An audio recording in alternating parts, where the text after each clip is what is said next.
on the bottom right side, we have Pedient playing Emeric. Up against Sedgehun playing Wulfar. So Wulfar definitely one of the stronger picks on this map, I feel anyway. I've definitely noticed Wulfar is very strong in the very tight quarters, able to get a lot of exchanges early. This map has a lot of mountain and a lot of flagstone, or I guess like very conveniently placed flagstone rather than a lot of it. So Wulfar has a lot of good opportunities to build groove, lots of good opportunities to hit things into tiles that will kill them. So wheeled units, knights, air units, they all struggle a bit against him.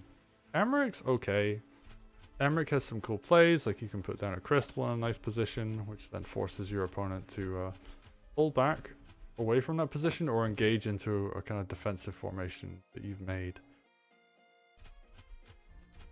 But we're going to see how it plays out. I do think Wulfar has the stronger of the plays here. Ooh, interesting decision tree here is that Sedgehun doesn't hit this enemy sword and just lets his sword take damage. So Emeric's going to be ahead on groove by quite a bit, whereas Wulfar going to be a bit behind on that front. Just going to walk back, heal, but they are going to have a little bit of an econ lead because they had this village for a bit of time. Ooh, they're just going to recapture it again. And I guess that forces Emeric away from healing while he's smacking the village. Knight goes in, does some damage. Emeric follows up with the heal. This sword goes down. This village will go down next turn to the sword. Sword minimum damage against a village is 35, so that will go down next turn. Get captured by these swords. Wulfar gonna have groove. Oh, interesting positioning on this knight. Kind of threatening to block in capturing this. Oh, there actually isn't a unit to capture this village. I guess the knight just wants to threaten down here. Forces these units? Wow.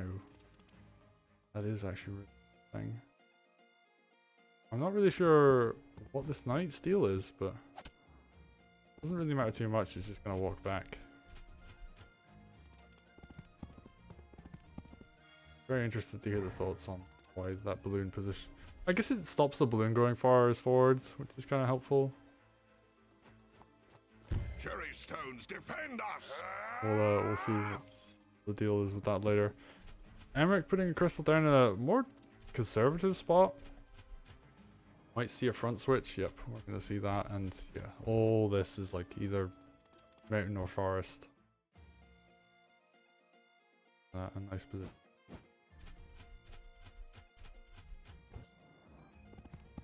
I don't really know what the follow-up to this play is.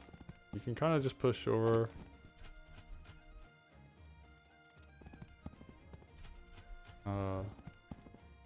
Through the center, but you have to leave your crystal to do that. So maybe the follow-up is to go up here. Yep. So divide the opponent's army in two. And then kind of kill it in like segments. The crystal is going to delay any kind of push out of Wulfar. So this is just going to kind of sit here. Actually a really nice play there by Pedient. Creates like a kind of wedge across the map. And then pushes on one side with their whole army. But on this side of the map, we have Sedgehun just taking a lot of villages, so that's a big economy advantage right now. They have these two, like this one up here. Go ahead on one village right now. Well, they didn't recapture here. I guess they don't want to let Emeric get another crystal straight away. I actually think Emeric, yeah, he's going to get a kill and have another crystal straight away, so everything's kind of coming up Emeric. Ooh, this army is in a bit of a vulnerable state because a lot of stuff can come into... Oh, well, actually no, the entire army is coming with Pedient, so that's enough force here to be okay.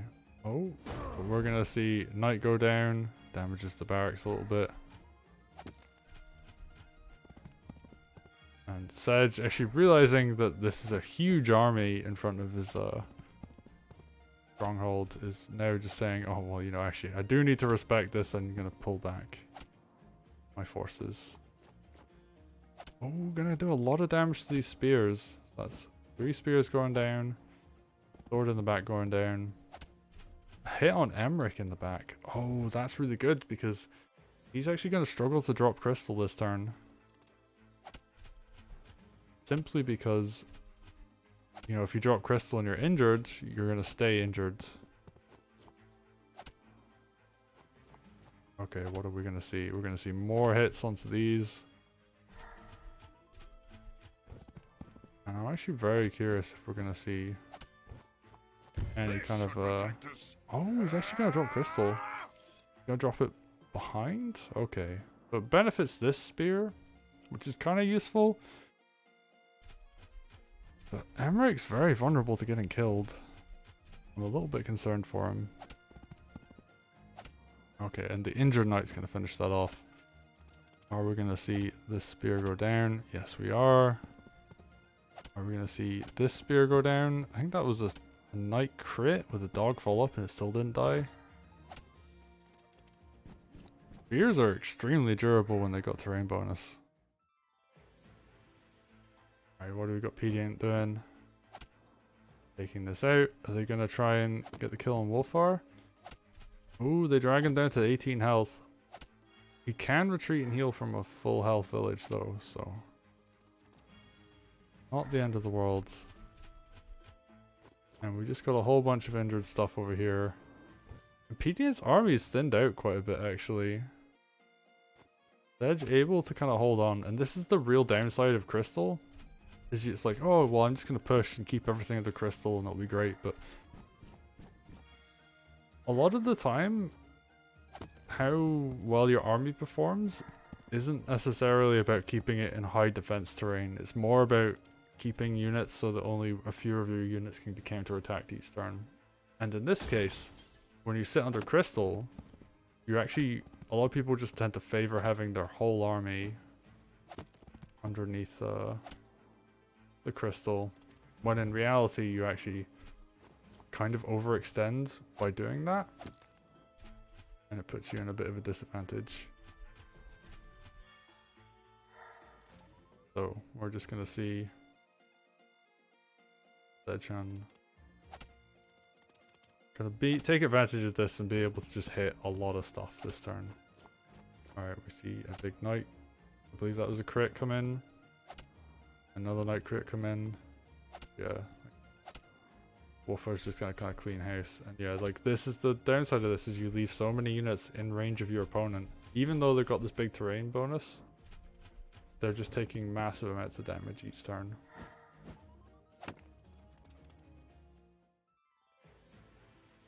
Now we see Pedient with a very thinned out army. He's gonna keep trading. He's gonna keep trying to go for these victories here. It's doing okay. Like, he's doing a lot of damage, but he's actually been like quite far behind on economy because like this village has been decapped, been the opponent's side this whole time. Doing okay, I guess, in the center. This village kept getting knocked down. For example. Now we see Sedgehun able to do insta kills the knight, damages that harpy, drops the heal. Oh, they're a bit low on money, but I think they're gonna do enough damage this turn that they should be okay. Dog, counter attack, and the interesting thing about 2 dogs hitting a mage on the forest is 2 full health dogs because of the second crit, because of the loss of terrain bonus, will actually come out ahead and kill the mage each time. Ooh, that dog lives. Not the desired result there. This should protect us. I see another crystal come down. And yeah, we're seeing once again like the need for keeping the army underneath the crystal, when in reality that's just going to leave a lot of stuff in range of the opponent. We're going to start seeing more units go down again. Archers are so effective against this kind of situation. They whittle down enemy health enough to the point where like the terrain bonus stops being as meaningful. A knight is always going to injure an archer really badly, whether it's on a mountain or not. We're just seeing Sedge push into this army constantly. Turn.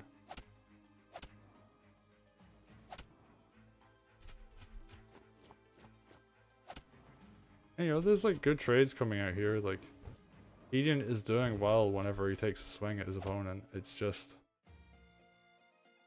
Sedge is just like a little bit more. And every time a crystal gets dropped, that's Emeric not hitting something, whereas Wulfar is being active all the time.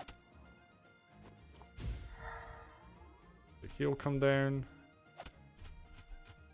See this crystal take a lot of damage too. More and more units are dropping. Sedge is just a little bit too much of an advantageous position because of the unit count right now. But still ahead on that economy. We see this village over here still captured.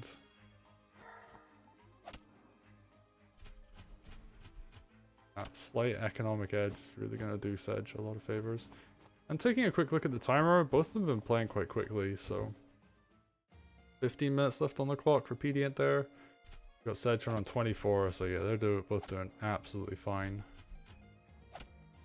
Probably not going to see timer beat that big a factor in the game. We're going to see all these spears go down? I think we are. Big mage heal comes in.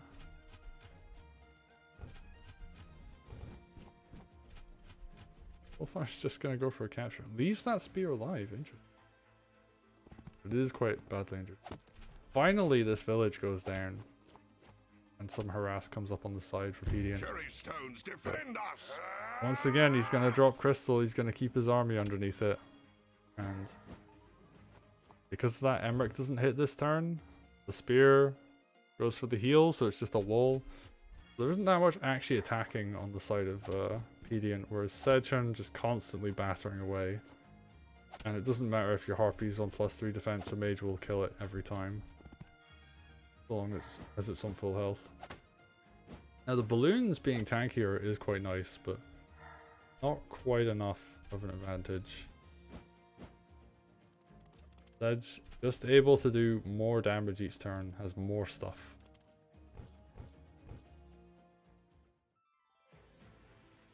Pedient, he's just getting pushed back. And you know, he's like taking okay trades each turn, but obviously not quite good enough.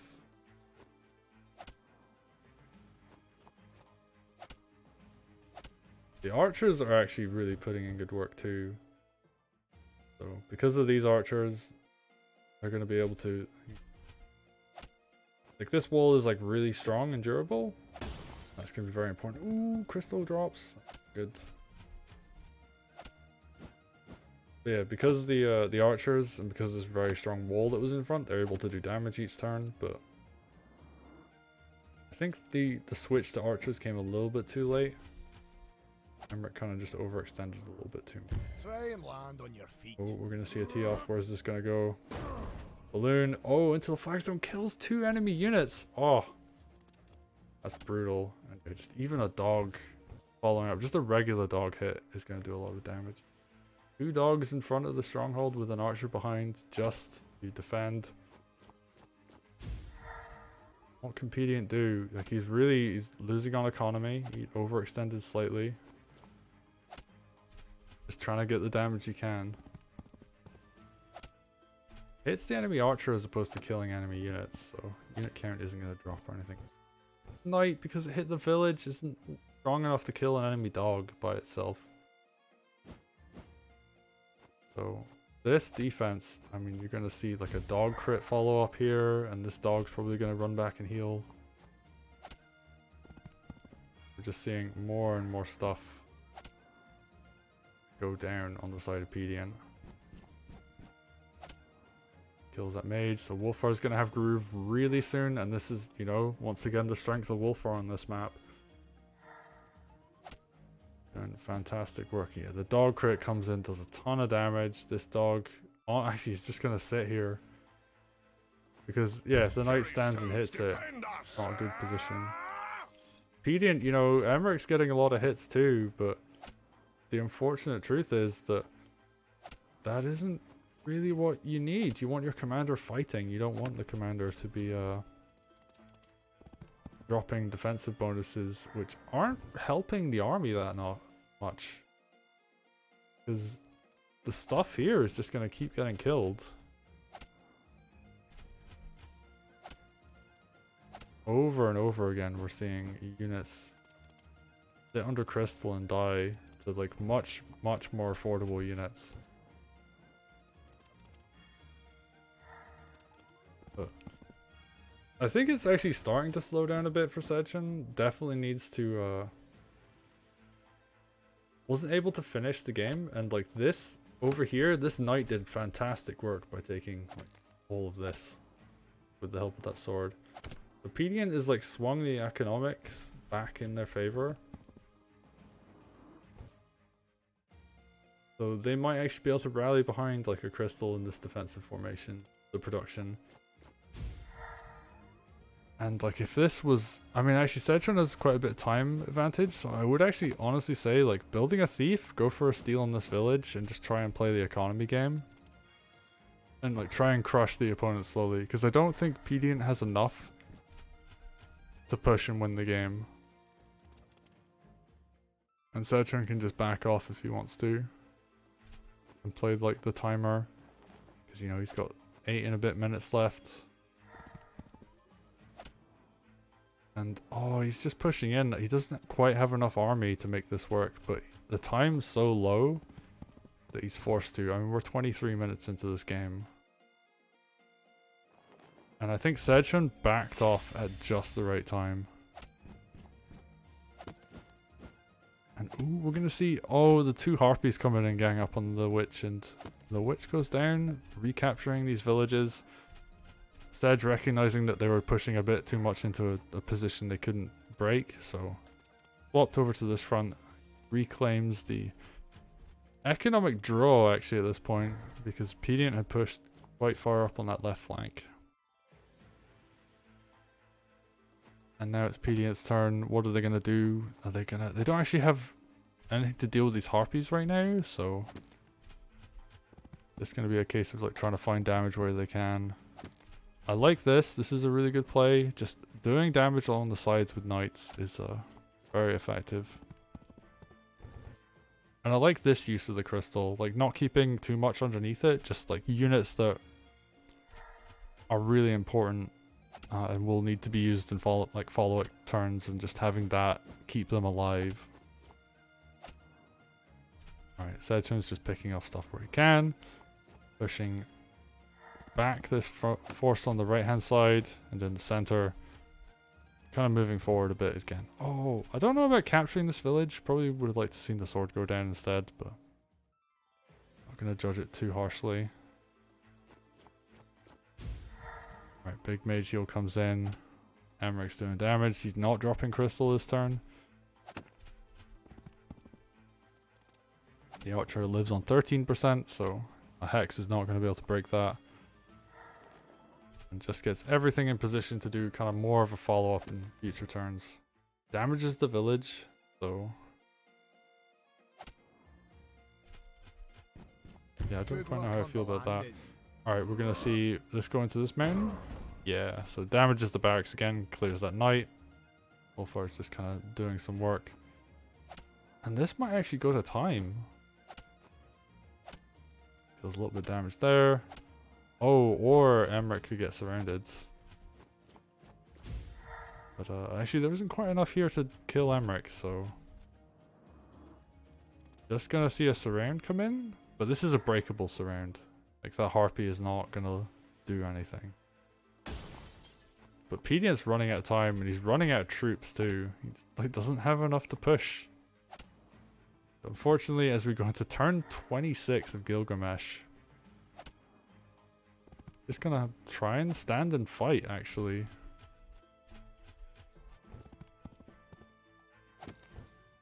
I don't know if that's gonna work out. He might very well die this turn. There's enough dogs around him that I think even the dogs, if they can get into good position, can kill him. First one goes down. Oh, he's just gonna kill army. He actually, I think that could have been lethal there. 4 dogs will kill the commander in 1 turn. But just gonna clear army instead. There isn't actually any anti-air here, so... Or any like super effective anti-air, so yeah, the balloon's just gonna wall. And the dog is rather brilliantly gonna stay alive. Not much that can be done about that. And the surround is gonna hold for a turn. And I think that's all that was needed. And their Sedgehun, I believe, can get lethal this turn. Should they choose to.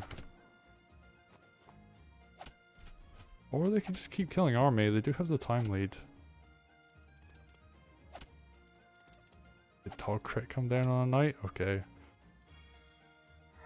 And oh right, they're just gonna play super safe and keep this around for just a bit longer. And I think this, oh no, it could be broken. So Emeric could actually be safe this turn. Uses to run up to the northeast, I guess away from like Wulfar and the rest of his army, but I think there's enough like units here to deal with this. And Witch Hex come in. Wulfar's gonna follow up, kill this archer. And we might even just see like the game ending push come right here. Oh, the dog doesn't kill the knight, lives on 1%. Okay, are we actually gonna see lethal come out here? Yeah. And finally, after a very long game, I think that was turn 28 or something, Sedgehun takes it over Pedient.